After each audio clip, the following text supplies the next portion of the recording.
My 32-year-old 32 female brother 35 is irresponsible. He has multiple children with different women and does not support them financially. He's also my mum's favourite. She sees no fault in his actions and believes he is misunderstood. My parents are retired and have a fixed income. I'm financially stable and support them by giving them $500 a month for groceries and bills. Occasionally, I provide additional money for unexpected expenses without any questions. Recently, my mum asked me for $2,000 and I sent it to her. Strangely, I encountered my brother at a family wedding. I had been informed that he could not afford to attend since it was a destination wedding. This surprised me. As a funny story, my brother actually missed the wedding because he got involved with someone he met during an excursion and went to their resort instead. This upset our cousin, and my aunt had to make special arrangements for him to join the trip since he received the money at the last minute. She believed my mum shouldn't have given him the money if he had no intention of showing up. However, she stopped complaining when she saw my reaction. I enjoyed the wedding and had a great time. Upon returning home, I visited my parents and asked my mum why she needed the $2,000. She lied and said it was for the house but couldn't provide any specific details. I informed her about what my aunt had said and told both my parents that I wanted receipts for any money I gave them in the future. I'm more than willing to help them, but I refused to work hard only for my money to be given to my irresponsible brother. My mum started crying and my dad told me they weren't children and did not have to answer to me. I agreed and left. For 2 months I did not speak to my parents. Yesterday my aunt called me and said that my parents were considering going to the food bank because they had no money. I mentioned that I had given them $2,000 a few months ago, which was more than enough for my family of three's food expenses during that time. My aunt then revealed that they had indeed given my money to my brother. I suggested that he should repay them. She called me a witch. Am I the jerk, Ater? Now for a few comments before the update. Comment 1. Honestly, what a painful situation. It's emotional extremist actions almost. Why, if your aunt getting in the middle of this when she can give them money? No, they're not children, but if they're going to be the recipient of goodwill money, they definitely owe you some accountability. And they're going to a good bank, but giving $2K in gifted funds to your bro for a vacation? If you feel these heartstrings pulling you to feel guilt-ridden, buy them groceries. But that still may not help because then it'll free up some of their money to give to bro. Have you ever thought to confront your bro about the fact that his loserdom is causing his parents to be at a good bank? Would he even care? Not the idiot. And I'm sorry you're experiencing this. Comment 2, not the idiot. Money is fungible. Even if the money you give them isn't directly spent on your brother, it still subsidizes him. Every $100 of groceries you give them or they buy with your money just frees up $100 of their money to spend on your brother. They don't even feel guilty about this, as in their eyes, you're the bad daughter for not supporting family, and it sounds like nothing you do will ever be enough. If anything, your involvement helps them ignore your brother's failings as you pay for the consequences. Maybe a couple years of no support contact from you might force them to reconsider how they've treated you both. Comment 3. OP, you're not the idiot your parents are. They've created this monster and now you're supporting him. They're using you as a cash cow. Yes, it's true they don't answer to you, but if you're footing the bill, then they damn well better tell you where the money is going. And your aunt calling you a bee is funny. If she cares so much about your parents, she should be footing the bill. Which I highly doubt. BC people are always one to talk, but never to sign the check. Stand your ground and let them suffer a little so they understand. They won't die over eating some food from the food bank for once. Now for the update. So, after a year of silence and some much-needed therapy, I decided it was time to have a sit-down with my parents. After seeing them struggle, I decided to help out again, but on my terms. I had a lawyer friend draft up a financial agreement where I'd help them with their bills, but only directly to the companies they owed money to, bypassing the risk of my brother getting any of it. After lots of tears, sighs and silence, they agreed. It wasn't an ideal situation for anyone, but it seemed to be the best solution we had. As of now, I've been able to directly pay their bills for about 5 months, and while things have been far from perfect, they've been better. And now for my brother. After many attempts to reach out, I finally got through to him. We had a long, heartfelt talk where he confessed his guilt and acknowledged his mistakes. He seemed sincere and genuinely remorseful, and while I was skeptical, I decided to give him the benefit of the doubt. He's now in a rehab program to deal with his substance abuse issues and has started working part-time at a local store, paying bits off his debts and contributing to his children's needs. He's also attending parenting classes, and we're all hoping it's the start of a real change for him. It's early days, but I'm cautiously optimistic. As for me, I've been working on forgiving my parents and keeping my expectations realistic. I've also started volunteering at the food bank my parents had considered going to, as a way to give back and help others who may be in a similar situation. It's been a long road, and it's far from over, but I'm hopeful we can keep moving in a positive direction. I'm also learning that sometimes tough love is the most loving thing you can do, even if it's painful and complicated. Thanks for listening, Reddit. Now for the comments. Comment 1. Not the idiot. I applaud your effort to reach out and help your parents financially, despite the past issues that you've had with them. It's evident that you've set up boundaries and safeguards to protect your interests, which is very wise. The fact that you're bypassing your brother in the financial chain shows that you're not ready to fully trust him yet, which is completely understandable considering the history. Also, you're taking steps towards forgiveness, and that's commendable. Not everyone can be big enough to do that. Volunteering at a food bank also shows your compassion towards others in similar situations, which is a very noble gesture. It seems like you're on a path of healing, growth and understanding, which is quite inspiring. Keep going. Comment 2. Not the idiot, but be mindful of the fact that while your brother's remorse and steps towards recovery are positive signs, true change takes time and consistent effort. It's great that you're cautiously optimistic, but remember to protect your own emotional and mental well-being first. Healing is not a linear process, and there will likely be bumps in the road. Be patient with your own progress and emotions, and don't feel pressured to forgive or forget before you're ready. Comment 3.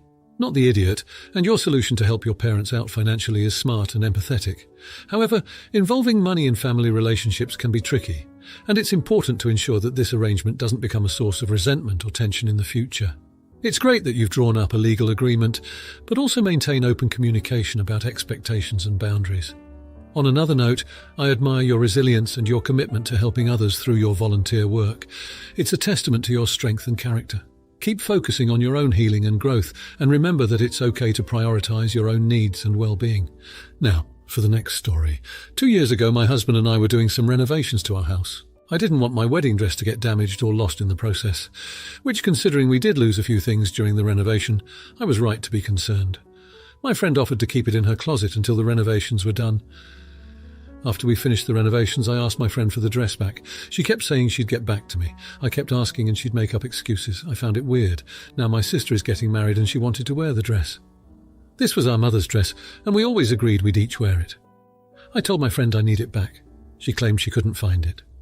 I was perplexed because how does it just get up and walk away?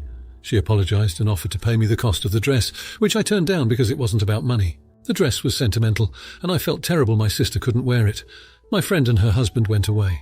I was there to water their plants and feed their dogs. I decided to go look myself. The closet was very cluttered. I eventually found the dress. I can totally believe that she missed where it was, and she wasn't being malicious in the slightest. The box was tucked behind a few larger ones containing seasonal clothes. I texted her saying, "I found the dress." Instead of being happy for me, she asked why I rummaged through her closet. I said I just wanted to double check. She told me I had no right to go through her things. I said that because of her clutter, my sister almost didn't get to wear a dress she always dreamed of. My friend told me that I could have asked her to look again, but I pointed out it took 2 years for her to even look in the first place. Am I the idiot? Now for a few comments before the update. Comment 1. I can totally believe that she missed where it was, and she wasn't being malicious in the slightest. The box was tucked behind a few larger ones containing seasonal clothes. I texted her saying, "I found the dress." Instead of being happy for me, she asked why I rummaged through her closet. Lol, so interesting that she knew exactly where you rummaged to find this lost dress. OP, I mean this in the nicest way, but you're being naive. She was trying to keep your dress. Simple as that. If all you had to do was go through that closet in her house, it wasn't lost or misplaced. It was exactly where she put it, and she knew that. Not the idiot, but this person isn't your friend. Which, considering we did lose a few things during the renovation, I was right to be concerned. Was your friend over during the renovations? You might need a second chance to rummage at her home before the return. Comment 2. Not the idiot. If I was in your friend's situation and I genuinely couldn't find the dress, then I would frankly have invited you to look around for it while you were in the house doing me a favour. But I also am the type of person who would just assume that someone I trust enough to water my plants and feed my dog is also someone I trust in my space. Snooping is a fairly natural instinct, and you had a specific reason for it. Even if she's legit about not liking that you went through her stuff, she went on the defensive immediately instead of being relieved that you managed to find the dress. That just seems suspicious to me. I would say meeting up with your friend to explain and hear what she has to say might be worthwhile, but I wouldn't be surprised if this is the end of the friendship either. Comment 3. Not the idiot to people saying you shouldn't have snooped. She accepted to watching something that means a lot to you, and obviously did not try to find it in the slightest when you kept asking her. Even offered to pay instead of actually looking. That sounds suspicious AF. You did nothing wrong, OP. She had your property and refused to give it back. That is way worse than you looking through her things for it. She is TA. Now for the update. Brace yourselves, folks, because what seemed like a simple case of misplaced wedding dress escalated into a full-blown matrimonial melodrama. Last weekend, my sister was finally able to wear the dress for her wedding. Glowing reviews all round, by the way. Midway through the reception, however, an uninvited guest turned up. The friend who had lost my dress. Apparently, she'd seen the photos on social media, recognised the dress, and decided to crash the party. She stormed in, irate and red-faced, and started making a scene, accusing me in front of everyone of having stolen my own dress back. I wish I was making this up. She demanded compensation for the dress, claiming she'd purchased it from a vintage shop, and that I'd taken it without her permission. The absolute audacity. My husband and I were flabbergasted, but before I could even speak, my sister's new husband stepped in. He calmly asked her if she had any proof of purchase or evidence that the dress was hers. She stuttered, unable to provide any. Just as we thought things couldn't get any crazier, my brother-in-law's grandmother piped up from her wheelchair at the back of the room. Turns out she used to be a seamstress, and she'd been the one who had sewn the dress for my mother back in the day. She even knew the specific type of lace and beadwork used on the dress, details only the maker would know. Granny saved the day. This revelation made our friend backtrack and exit hurriedly, leaving a stunned room in her wake. Since then, we've had no contact with her. But in a complete plot twist, we discovered that she's a local reseller of vintage clothing and had attempted to sell my dress online. I have reported her to the local authorities and am now considering pressing charges for the attempted theft and sale of my property. Suffice to say, we're no longer friends. I never thought my wedding dress would cause this much drama, but here we are. I guess sometimes life just throws you a curveball. Now for the comments. Comment 1. Not the idiot. The protagonist had every right to report the friend to the authorities. It's clear that the friend tried to exploit the situation for her own gain, without considering the emotional impact this would have on the protagonist and her family. The grandmother's reveal only solidified the fact that the dress held sentimental value. The friend's actions were not only deceitful, but also disrespectful. She took advantage of the trust placed in her by attempting to sell a dress that wasn't hers to begin with, and then had the audacity to show up at the wedding and cause a scene. The protagonist's decision to press charges is entirely justified based on the friend's actions. Comment 2. Not the idiot. The friend's behaviour was out of line, not just because she tried to sell something that wasn't hers, but also because she accused the protagonist of theft. Accusations like these can cause serious harm to someone's reputation, and the friend was clearly in the wrong for making such a baseless claim. Moreover, she showed a complete lack of respect for the protagonist's family traditions by trying to sell a dress that was hand-sewn by the groom's grandmother. It is clear that the friend was more interested in profiting off the dress than preserving a cherished family heirloom. Comment 3. Not the idiot. The friend crossed multiple boundaries here. From losing the dress, to showing up uninvited to the wedding, to falsely accusing the protagonist of theft, her actions were clearly irresponsible and disrespectful. It's a tough situation. But the protagonist was left with no other option but to report her friend to the authorities. She was only protecting her family's heritage and their rights. The protagonist is definitely not at fault here. Her friend's actions have shown that she cannot be trusted, and it's sad but necessary that their friendship had to end this way. Now, for the next story. I married my husband last weekend after about a year of planning. The ceremony went off perfectly, even with kids in the church. The formal photos weren't delayed, no one got drunk and wrecked anything. No one insisted on bringing their emotional support goat. The only hitch was that my in-laws invited about 10 extra people without telling us. Not relatives or anything. Just friends of theirs we did not invite since we don't know them. I did not notice them at the ceremony, and it wasn't until the reception that there were issues. There was no seating for them. Our best man and groomsman found a folding table and chairs for them to sit at. There was food. We went with a buffet, but since we sent the tables to eat by number and they didn't have a number, they were sent last after everything had been picked over. My in-laws were embarrassed that their friends were being treated that way. I very politely asked them what they expected when they invited people without telling the people planning and paying for the wedding. They said we needed to go apologize for their treatment. I said I would, but I would also explain that they had not actually been invited.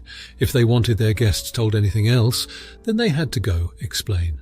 They are upset with me. My husband has my back 100%. I think I could have been more gracious, but I also think it should not have fallen on us to deal with it. Now for a few comments before the update. Comment 1. If anything, I would apologise to the friends for their not having a table to sit at initially and having to go last to the buffet. But that is because neither you or spouse were aware that they had been invited by in-laws and you hadn't anticipated any additional guests. This way, you get to control the narrative instead of ILs throwing you under the bus and making you look bad instead of admitting their faux pas. They probably sent gifts/cards, so you apologising for in-laws' bad behaviour makes in-laws guilty of humiliating both their uninvited guests and the happy couple. Comment 2. Not the idiot. I don't see how you could have been more gracious. Letting them know that you had no idea they were coming would have explained why they were at a hastily placed table and last to the buffet. This is all on your in-laws, and now you need to be watching for future similar behaviour and nip it in the bud. Hoping not to see AIT for disbanding in-laws' surprise baby welcoming party at our home that I was expected to host when we arrived with newborn from the hospital. Comment 3. Your in-laws are of course entirely out of line and are the jerks here. But the people they invited are also jerks for even showing up. They did not receive an actual invite. Is this their first day on Earth? Do they not know how weddings work? They didn't think it was odd that their invitation was a verbal one from the groom's parents and not a physical paper one sent in the mail by the couple. Not the idiot now, for the update. So the last couple of weeks have been a whirlwind to say the least. 2 days after the reception debacle, my husband and I decided to take a mini honeymoon to decompress. We had initially planned to postpone it due to work commitments, but after the in-law madness we needed a breather. Just as we were about to leave, we received a text from my sister-in-law. Apparently the in-laws had a family meeting without us, mind you, and decided we should host another reception to rectify the unfortunate misunderstanding. You could have heard my jaw hit the floor from Mars, I swear. I was livid, but my husband, the saint that he is, calmly replied saying we'd discuss it upon our return. We took off, had a lovely time, and almost managed to forget about the drama. Almost. Flash forward to our return, we walk into our apartment to find, wait for it, a second reception fully planned and being set up in our living room by a party planner. The in-laws had somehow convinced our building manager to let her in. I was ready to blow a gasket, but the shock of it all left me speechless. As we're standing there in utter disbelief, the in-laws walk in, all smiles and completely unapologetic, followed by the uninvited guests from the wedding. Turns out they had been informed of the surprise second reception and were just as shocked as we were. My husband finally snapped. He confronted his parents about their total disrespect for our boundaries and decision-making. The verbal showdown was legendary. Even the party planner stopped working to watch. The in-laws, taken aback by my husband's sudden assertiveness, finally backed down and called off the second reception. They even had to explain the whole situation to the uninvited guests who, thankfully, were very understanding and left without much fuss. So in the end, our apartment was returned back to normal. The in-laws have been put in their place and we have inadvertently set some hard boundaries. No apologies were made by us at least, but I think it's safe to say that our in-laws may think twice before pulling a stunt like this again. Oh, and the party planner. She got a decent tip from the in-laws and a good story to tell at dinner parties. So I guess all's well that ends well. Now for the comments. Comment 1. Not the idiot. Your in-laws clearly overstepped their boundaries. A honeymoon is a sacred time for newlyweds, a time for you to relax and enjoy each other's company, especially after a stressful wedding reception. The fact that they decided to plan a second reception without your knowledge is a clear violation of your privacy and personal space. Although they may have had good intentions, they should have consulted you first. It's your marriage, your reception, your home. They don't have the right to make such decisions on your behalf. It's good that you confronted them and set boundaries. It's a step in asserting your rights as a couple. They need to respect that and understand that they can't just do as they please. Comment 2. Not the idiot. While it can be argued that your in-laws were only trying to make up for the disastrous first wedding reception, the fact remains that they did it without your consent. This is about more than just a reception, it's about respect and communication. They should have communicated their plans with you instead of taking matters into their own hands. It's not about the party planner or the tip, it's about the principle. Your home is your sanctuary and they violated that. It's important to remember that while you are a part of their family now, you also have your own family unit that needs to be respected.